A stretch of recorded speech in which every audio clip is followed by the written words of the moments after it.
Ms. Heard did not have PTSD, and there were also pretty significant indications that she was grossly exaggerating symptoms of PTSD when asked about them. How did you make that latter conclusion?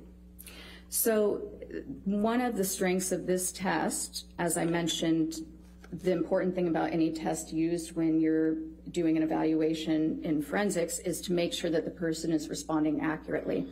And this test does that by not just asking people whether they have a symptom, but asking follow-up questions that draw out very detailed accounts of every single symptom of PTSD.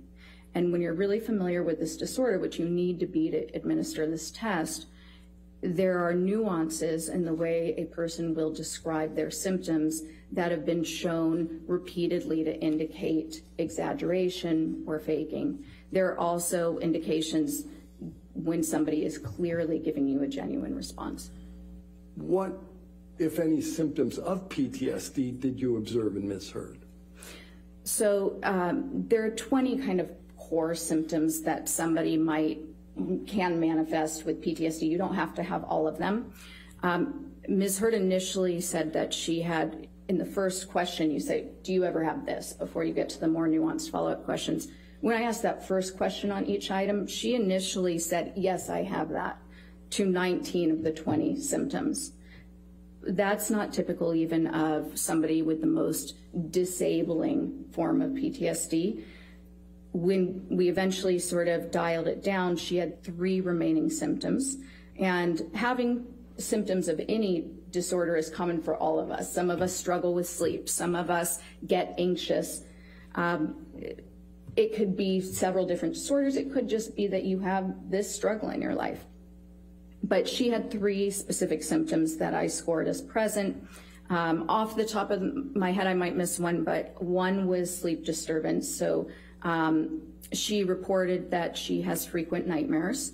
Another one was that she said that she tends to have a startle response. So if she gets startled or surprised, she tends to stay in sort of a hyper startle mode for quite a while, and that's consistent with a couple of things. It can be consistent with PTSD if other criteria are met.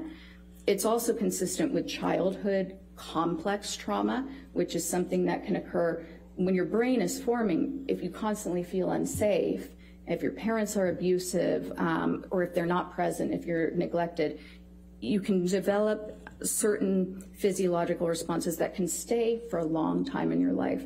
So I noted that seemed like a very genuine, accurate account where she stays in the state of kind of hyper arousal, has a hard time calming down if she gets surprised. So unlike Dr. Hughes, Dr. Curry believes that Amber Heard was malingering signs of PTSD and that she also has 2 different kinds of personality disorders. It'll be up to the jury to decide which witness they believe. And speaking of that, Karen, I'm going to go to more of our YouTube questions and Twitch questions, and even Facebook. If you have questions, throw them in there. We'll answer them here on air. Karen, I'm going to ask you 2 questions from 2 different people because they're related. From Ali Aziz, what happens if a member of the jury is found to be talking about the case outside of the courtroom with somebody else? And then also couple that with a question from Deco Braz Filth, who says, how are the witnesses prevented or controlled to not actually research anything outside the court? What are the consequences of breaking this order? Well, the judge gives instructions, if you notice, after each break in the case, whether it's for the day or during a lunch break or just a morning break, the court cautions the jurors not to discuss the case.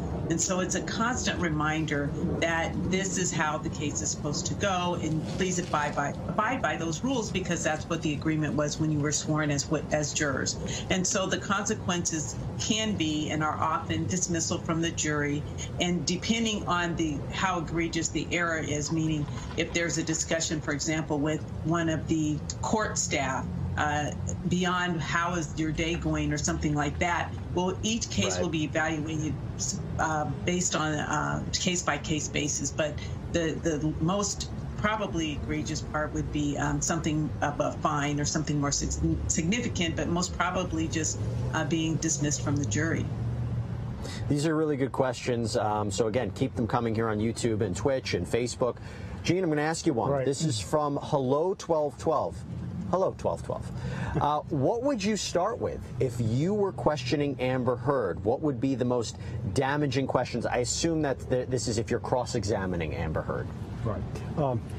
The approach to the cross-examination of Amber Heard, for me, I would start off with about 10 to 15 minutes of easy questions. I want to lull her into a sense of calm and serenity. And then after about 10 to 15 minutes of easy questions, I would go to that bottle incident in Australia. Yep. I would just go for the jugular, if you will, because that incident to me is sort of the capstone of Johnny Depp's case. I didn't cut my finger off. You did, because you have been assaulting me, and I would drill down. And if you are successful, hello, if you are successful with that, then you have established a